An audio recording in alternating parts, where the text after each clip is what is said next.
सपा विधायक रागिनी सोनकर की आंधी में उड़ गई योगी सरकार की 40 मंत्रियों की फौज। चर्चा पूरे यूपी से दिल्ली तक।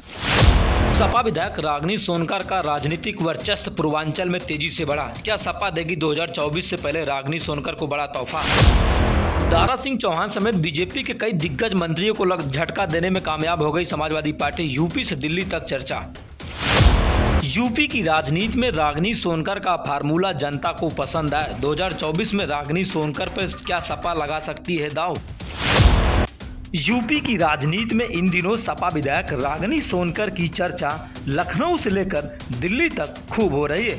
और हो भी क्यों नहीं, क्योंकि जिस तरीके से पहली बार विधायक चुनी गए उसके बाद लगातार जनता के बीच अपनी सेवाओं को देने में कामयाब साबित हुई। लेकिन उससे इतर चर्चा इनकी इस बार हो रही, क्योंकि जिस तरीके से घोसी विधानसभा सीट पर रागिनी सोनकर ने प्रचार का जिम्मा थामा, उसके बाद लगातार पूरे घोसी विधानसभा के सीट पर जमकर पसीना बहाया और सपा के कार्यों को लेकर उन्होंने जनता के बीच अपने बातों को रखा और लगातार जो प्रचार था वह कहीं न कहीं काम आ गया है।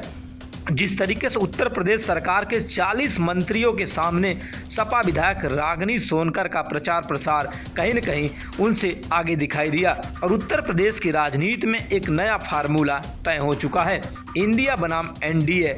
इंडिया ने एनडीए को टक्कर देने में कामयाब साबित हो गई है। फिलहाल अगर सपा विधायक का यह अंदाज चर्चाओं में बना, क्योंकि जिस तरीके से जब वह प्रचार प्रसार करने गई थी तो प्रचार प्रसार में सीधे महिलाओं से बात की और महिलाओं को जिस तरीके से पिछले समाजवादी पार्टी की सरकार की जो विकास की योजनाएं थी तमाम उन योजनाओं को धरातल पे बताने का काम किया। और यही कारण रहा कि सपा विधायक रागिनी सोनकर का प्रचार घोसी विधानसभा सीट पर काम आ गया है। फिलहाल सपा विधायक जिस सपा प्रत्याशी जो थे सुधाकर सिंह भारी अंतरों से चुनाव जीतकर एक नए इतिहास और नए मुकाम को हासिल किया है।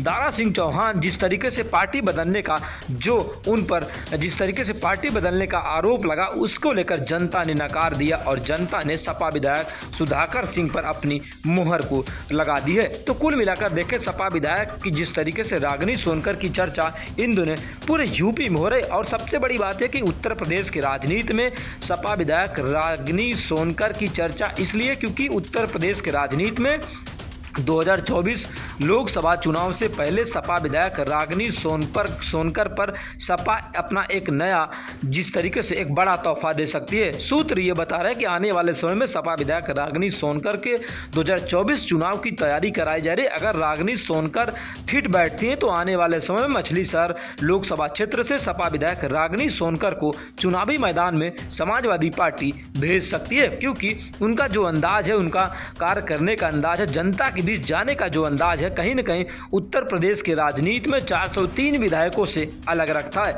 जिस तरीके से चुनाव प्रचार करने के बाद जनता के बीच में फिर पहुंची और फिर वही काम जनता को लेकर समस्याओं को निस्तारण करना। और आपको बता दें जिस तरीके से आने वाले समय में समाजवादी पार्टी जो सपा विधायक मछली शहर की सपा विधायक है कहीं न कहीं रागिनी सोनकर को एक बड़ा तोहफा दे सकती है और सुधाकर सिंह को चुनाव जिताने में कहीं न कहीं सपा विधायक भी एक कामयाबी हासिल की। और चर्चा लखनऊ से लेकर दिल्ली तक।